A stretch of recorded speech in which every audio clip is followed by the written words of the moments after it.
So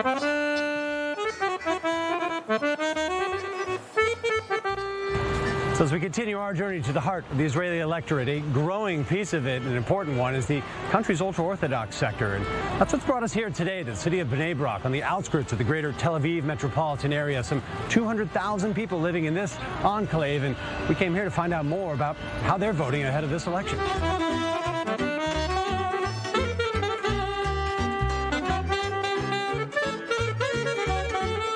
Representing anywhere from 15 to 20 seats in the Israeli parliament, the two dominant streams of ultra-Orthodox culture are known as Ashkenazi and Sephardi, defined by their origins in Eastern Europe or across the Middle East, respectively. And despite their often common appearance and living side by side, their politics diverge on communal and national matters. And we found one voice from the community, journalist Israel Frey, known as a bit of an outlier in his opinions, but it's his unconventional politics that appeared to open him up to speaking with me in Tel Aviv before we foray into the city of Bnei Brak. It's been a while since the ultra-Orthodox were not part of the coalition. It was a blow. The ultra-Orthodox community felt like outsiders. Parties aligning with the Likud gave us a feeling that the country is us. I think an ultra-Orthodox person walks around with a feeling that he's Israel's finest. The ultra-Orthodox MKs have a difficult task to explain to their voters why this government, and the fact that they were not a part of it, is not good for them. If we look at the statistics, this government did not make any substantial change that affected the ultra-Orthodox community, not even any political changes. But for the ultra-Orthodox politicians, they can lean both ways. If they're part of the coalition, any achievement is thanks to them, or to be victim, as if they're being persecuted or hated.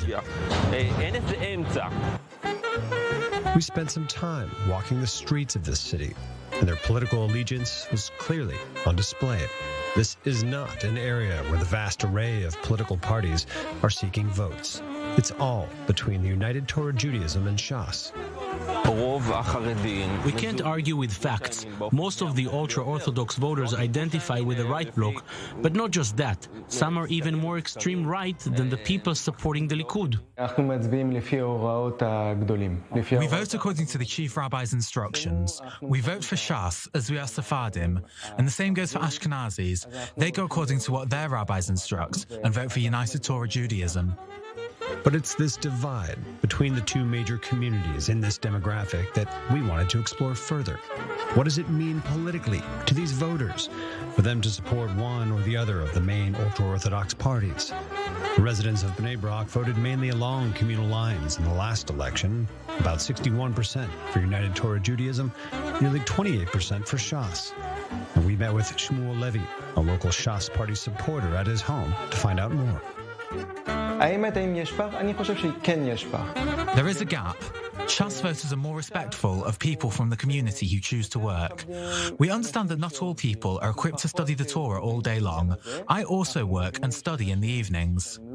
We don't feel like others living in Tel Aviv. We live in Bnei Brak, and although it's a few miles from Tel Aviv, you can see the difference in the way we dress and in our lifestyle. It's a huge difference, but we do live in the same country. We have no voice. We have to get along.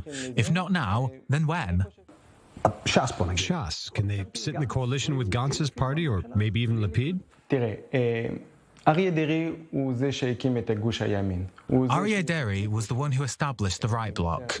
He was the one that sustained during the years. I think if Deri wasn't the one to establish it, there would have been a total chaos on the right side of the political spectrum. No one can say what will happen, what will be the results of this election, but I believe and hope that the right bloc will win. We are very concerned that Shas is not part of the coalition. If there are no ultra-Orthodox parties that can safeguard the Torah and the sanctity of the people of Israel, it's a huge deal. It's not far-fetched. The story behind the relationship between Netanyahu and the ultra-Orthodox parties is the story of the weakness in leadership.